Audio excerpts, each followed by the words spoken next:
wabarakatuh. Saya Anton Sujarwo, perencana ekonomi Kepala Desa Alian. Di sini sudah barang tentu desa kami adalah merupakan desa budaya ya.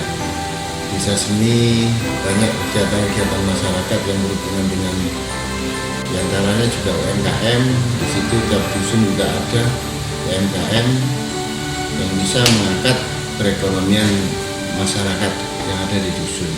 Suatu contoh di dusun Dambejo. Nah, di situ ada sebuah ekonomi kreatif, usaha dari masyarakat dusun Dambejo, yaitu kerajinan kaca ukir.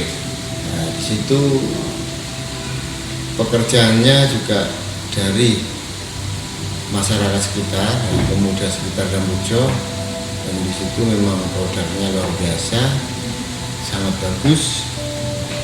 Harapan saya semoga ke depan semakin banyak tumbuh perekonomian kerakyatan yang ada di desa ini. Saya kira itu dan saya ucapkan terima kasih.